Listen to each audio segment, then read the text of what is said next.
Hey everyone, Andrew Fantasia here, and welcome back to another delicious review marathon. It's Review Marathon 22, in fact. I'm so happy that you are here, and I'm so happy that I am here because I just like doing these things. Our review marathons are a tri-monthly, oh boy, I don't know the phrasing. Every 3 months we do this, where I watch as many films as possible that I have never seen before, but they have to be at least a year old at the time that I watch them. And then I talk about them here as fast as I can, giving them as much flowers as I can in an abbreviated amount of time. It's a weird tradition, but hey, it's home. Before we get started, if you are a fan of me or you are a fan of just adventure and fantasy and just good old-fashioned fun storytelling, then why not go on over to Amazon right now and check out my novel, Gin-Dependence, which is available there now in hardcover, paperback, and ebook. It's also available on Kobo if you're a Kobo kind of person.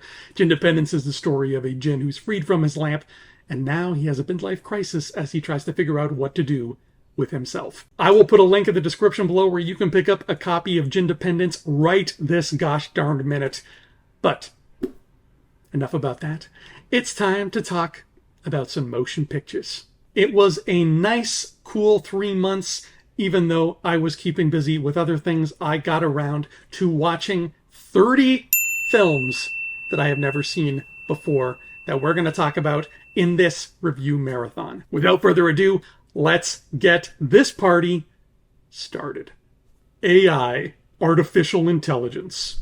I've spent many years putting this off, worried that it was going to be a bit of a drag. I couldn't have been more wrong. This film is beautiful. I think it has flaws, don't get me wrong, but as far as I'm concerned, AI is another Spielberg masterpiece. This is the kind of movie they just don't make anymore. It's a sci-fi in all caps. It's an epic fairy tale in all caps. It's an exploration of humanity in all caps. It's art in all caps. I laughed at the silly stuff. I was swept away by the emotional stuff, and it made me cry at the end in a way no movie has in quite a long time. And you know what the best part is? You know what the gloriously best part of all this is? AI could never ever write anything half as human as this. Alphabet City. There's not a lot of meat on the bones of this gangster film. It's simple, efficient indie filmmaking with some gorgeous neon-tinted cinematography filmed on location in the good old Sea of NY. The plot is nothing special either. It feels like you're just watching somebody play Grand Theft Auto for an hour and a half. Despite a ploddingly slow middle, the climax brings it all together with some elevator-related tension. I love me a good elevator scene. And it's an okay time. Anything for Jackson. A decent Canadian supernatural horror. The premise is actually really cool, so go in blind if you can. Unfortunately, it doesn't stick the landing, and once again it suffers from an affliction I like to call TOAGL, or turn on a goddamn light. I don't know why so many directors still think it's cool to use natural lighting 100% of the time, but this needs to stop. It was out of control here. Anything for Jackson has 2 scenes set inside a doctor's office, and I swear, it looks like the doctor had forgotten to pay his electricity bill. I know the director was trying to convey a mood, but guess what? It doesn't work. I laughed both times, and I'm positive that laughs aren't what they were going for. Just turn on lights. For Christ's sake, things can still be scary even if the audience can make them out clearly, I promise. Bad Day at Black Rock. The setup alone is pretty much the most intriguing thing you'll ever hear. A one-armed man shows up in a tiny western town, the first visitor in 4 whole years. When he starts asking seemingly innocent questions, the townsfolk suddenly get very hostile, and it becomes clear that Black Rock is hiding some kind of terrible dark secret. I don't want to spoil any more of it than that. This is a poignant, marvelous revisionist western made by modern minds with forward-thinking concepts. It also includes a scene with a pinball machine, a bowl of chili, and Spencer Tracy beating the shit out of Ernest Borgnine. Cozy and contained, the whole thing flies by at a breezy 81 minutes. I didn't want it to end. The Benchwarmers. It really helps set the stage when a motion picture begins, and the first scene involves a grown man picking his nose and then eating it. This is another one of those flicks that came out back when I was working at a movie theater, and I still remember seeing very surreal snippets of John Lovitz talking to a British robot. It ended up being exactly as dumb as I expected. Just minute after stomach-churning minute of gross-out humor. Though I gotta admit, the ending did kinda charm me. A little bit. Like, literally less than a teaspoon of charm. Crocodile Dundee.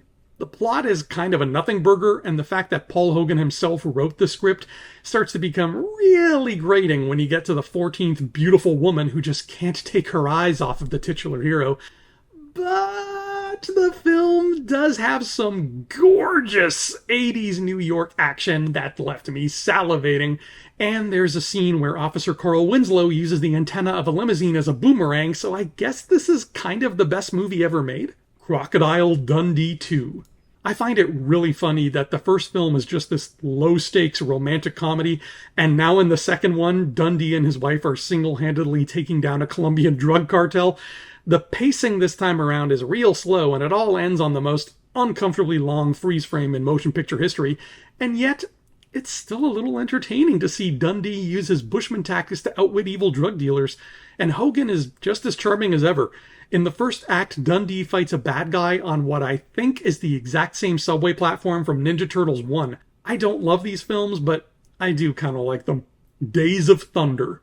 I can tell you who Richard and Kyle Petty are and what their cars look like, but my NASCAR knowledge screeches to a halt after that. Yet, I've always had a soft spot for stock cars. The way they look just tickles me, so Days of Thunder was a nice little treat in that regard. I was impressed by how they made the whole movie about fear. These crashes are terrifying, and understandably so. Any driver who walks away from one would be hesitant to get back behind the wheel again for another 500 laps, or however the hell many they need to drive. Fear became a powerful through line that, in my opinion, kept the movie from feeling cliched. Dead Again. I'm having trouble figuring out where I stand on this one, which is appropriate because Emma Thompson's character has amnesia and is also having trouble figuring out who she is. It presents a pretty decent mystery, and director Kenneth Branagh took his love of classic cinema and infused it into this, turning Dead Again into a kind of love letter to Hitchcockian thrillers, complete with a very nice Patrick Doyle score. But everything feels just a little weak, just a bit watered down, and the final scene is a fight between four very confused people that ends up being way sillier than anybody involved intended. I kind of like it. The Devil's Honey. Back in May, I did a Lucio Fulci double feature, and I guess this is the better of the two?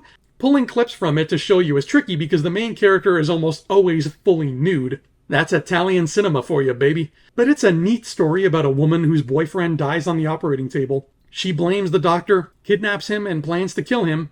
Then things get complicated. I feel like there could be a really good, less exploitative remake of this somewhere. For now, we'll have to do with this version, a film which, to its credit, does things with nail polish and a saxophone that I never would imagine being done with nail polish and a saxophone. Dressed to Kill. Been waiting quite a while to check this film off my list, and it's really something. It's not Brian De Palma at his best, but it's absolutely Brian De Palma at his most.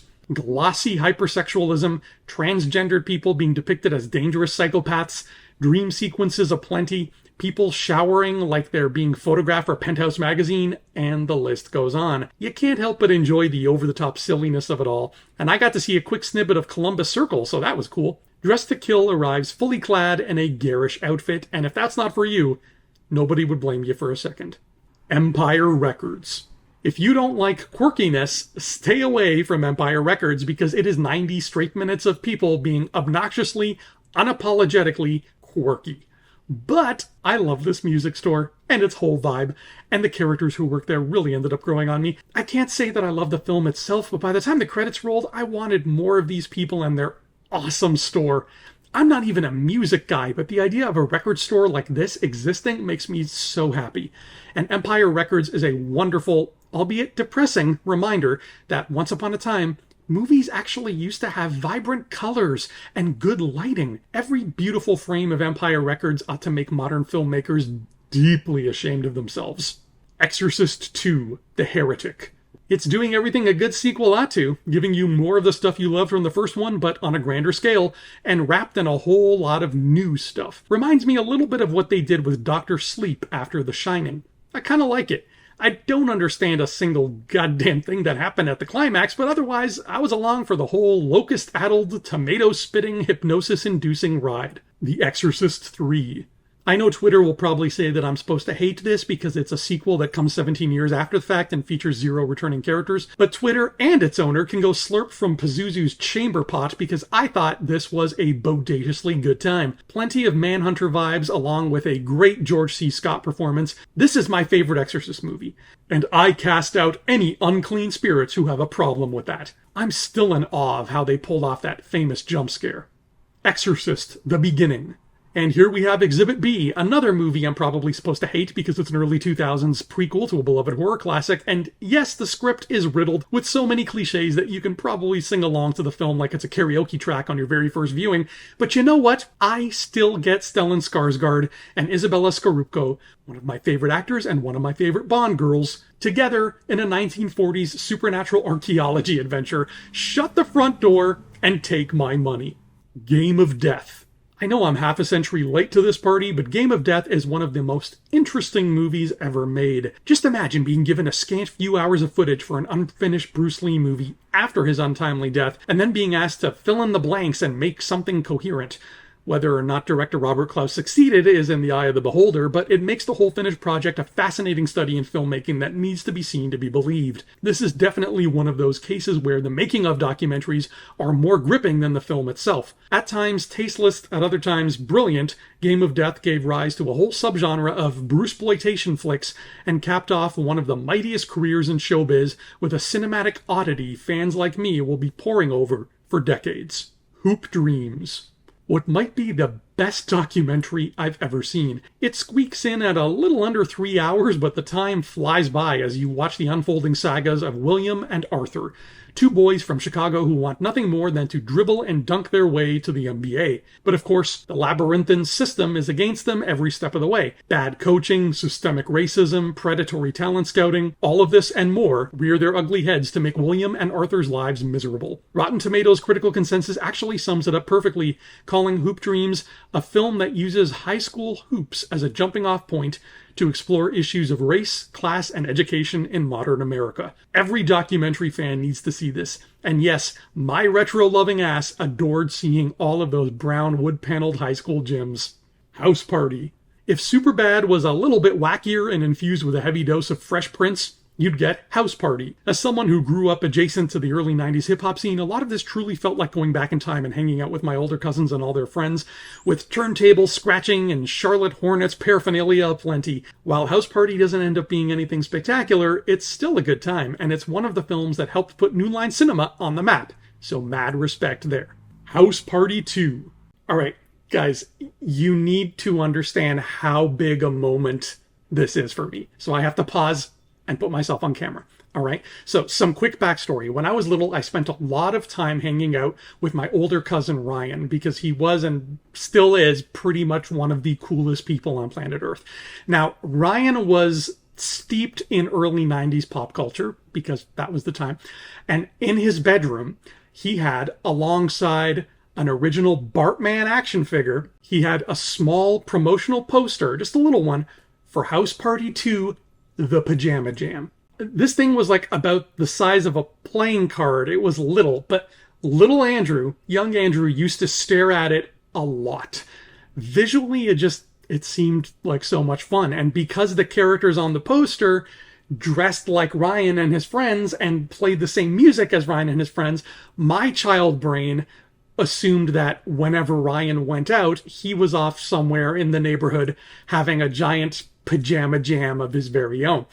Because of that tiny poster, the film has kind of a special place in my heart, and it's had that almost all my life. And after 35 years, I finally got my invitation to the party.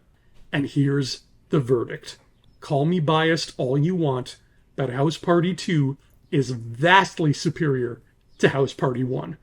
The first one was just fun high school shenanigans, but this had a way better story, a way better soundtrack, a way better villain, and an even cooler wardrobe. I want, nay, I need Christopher Kid Robinson's billiard-themed pajama suit. Look at that thing.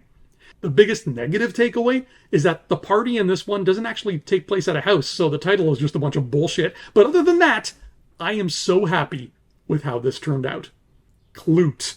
This classic New York flick has been high on my watch list for many years, and I really wanted to love it, but as a New York movie, it fell short. Most of the action took place in the same gloomy apartment with barely any street-side goodness to be had. The central mystery was barely a mystery at all, since they telegraphed the solution very early on, leaving you with a melancholic slog where the tension seems to hit in all the wrong spots. The saving grace here is Jane Fonda, who has some beautifully acted and superbly written scenes which comprise the heart and soul of the movie. It really should have been named after her character instead of being named after Donald Sutherland's, who spends every bit of his too long runtime being the least interesting person in whatever room he's in.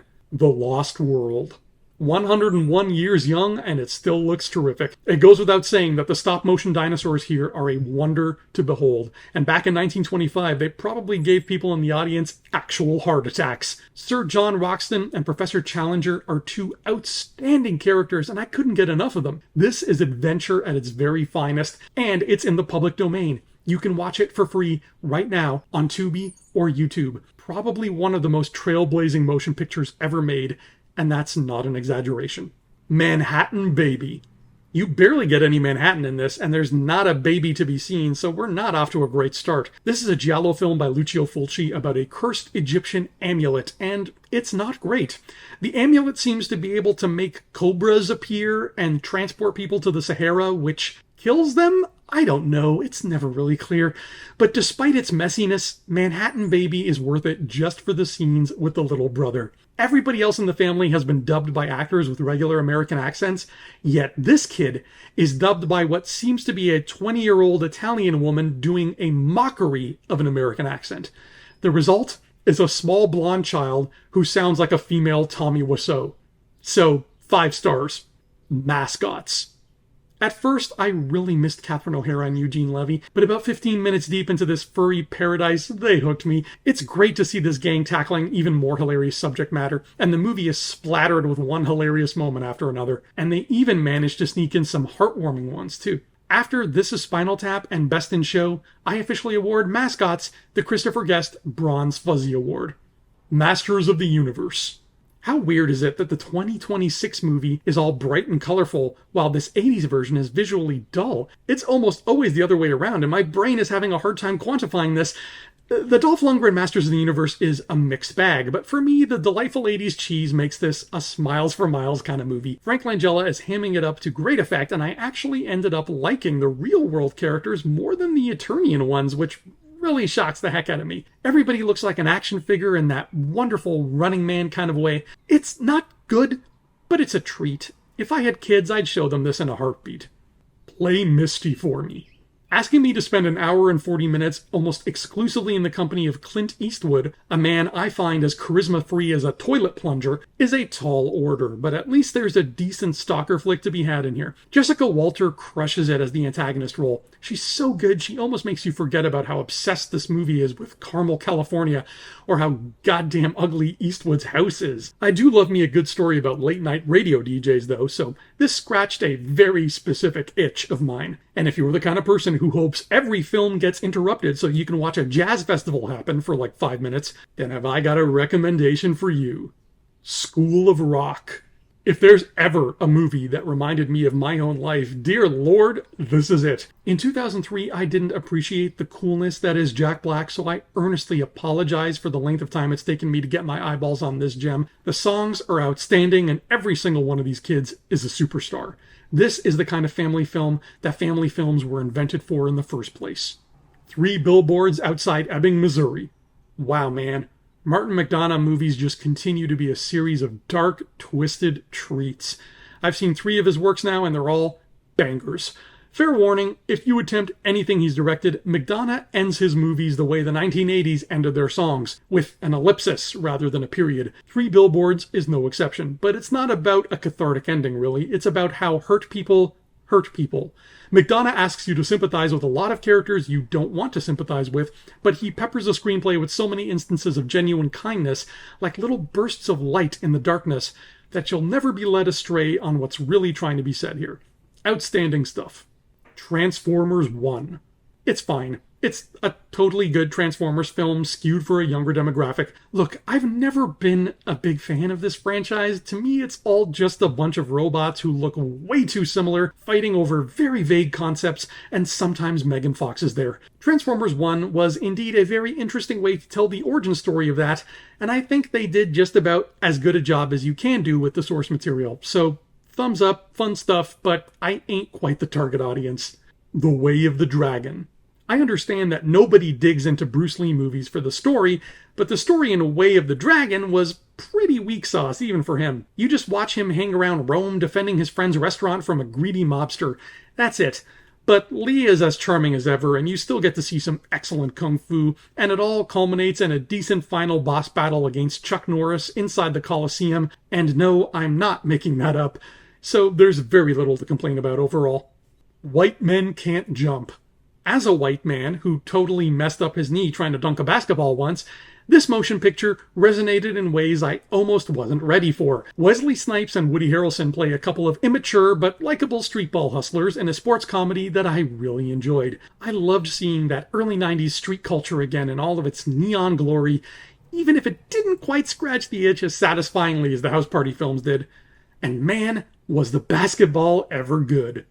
All right, baby, 30 movies. We got there. We did it. That's a nice, solid, happy, round number. I am very content with 30. Will I beat it in the summer months? I don't know. When we come back here at the beginning of October, I have no idea what number we are going to be looking at, but I hope it's bigger than 30. In the meantime, thank you so much for tuning in for Review Marathon 22. I got to check a lot of big ones off my list. House Party 2, I still cannot believe I saw you, and I cannot believe how good you were. I need that pajama set, man, with the billiard balls. Come on, put that on my body right now. Thank you all for watching so much. I will see you all here next time. I've been Andrew Fantasia. You've been awesome. Until then, adios.